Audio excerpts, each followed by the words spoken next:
In late October of 2010, both former President Bill Clinton and current President Barack Obama came to Temple University's campus. The reason?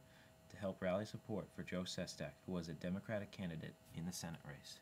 In doing so, both continued a long line of history in Philadelphia's politics, from the Revolutionary War era with the creation of the Declaration of Independence and the U.S. Constitution at Independence Hall, to supporting Union troops repel a Confederate invasion at Gettysburg, to building and transporting goods for the war effort in the 1940s. Philadelphia, and in a broader sense, the state of Pennsylvania, have helped and influenced the nation greatly since its founding. But what about today? Why is Philadelphia still important, if at all? Today it seems that everybody knows it for popular culture mediums such as the Rocky movies, It's Always Sunny in Philadelphia, and the famous Philly cheesesteak. But what about its politics? What is it doing to help the nation nowadays? Surely it must still be important if Chris Matthews hosted an episode of Hardball, Bill Clinton held a rally, and Barack Obama spoke all within 15 days of each other. Why could this be? The answer lies with the voters. Pennsylvania is one of those few swing states in the nation, but why would a state as old and populated not support one party? Pennsylvania is really kind of two different states. You have Pittsburgh and Philadelphia, at opposite ends of the state, tend to vote Democratic, tend to be higher portion of traditional Democratic voters. And then you have the old other kind of Pennsylvania, which is all the between Philadelphia and Pittsburgh that votes. And higher numbers for the Republican Party. In fact, if one were to look at all the past presidential elections, Pennsylvania has voted 18 times for Democrats, 23 times for Republicans, and 10 times for various other parties.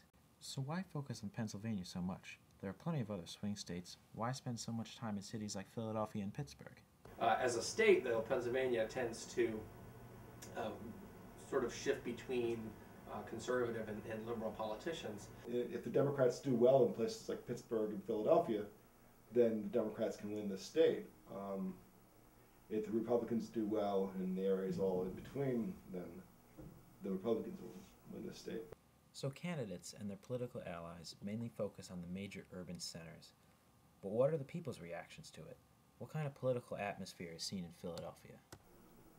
It seemed like people were very politically active. We were very excited about the election. I think it's got a lively political culture, and as far as I can tell, a very healthy one as well. The midterm elections really was quite sad, actually. I felt like people were fairly apathetic. During the 2010 midterm elections, an active political atmosphere was seen in Philadelphia. Although Democrat Joe Sestak, with all of his help, lost to Republican Pat Toomey, many people came to support him as well as oppose him. Actually, it's Anthony. I can't take credit for it. I am not a racist. I'm Don't a just realist. take pictures. Vote matters. It matters.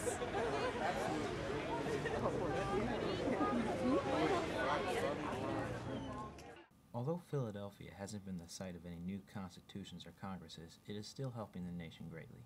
With the 21 electoral votes, Pennsylvania is an important state to win for presidential candidates.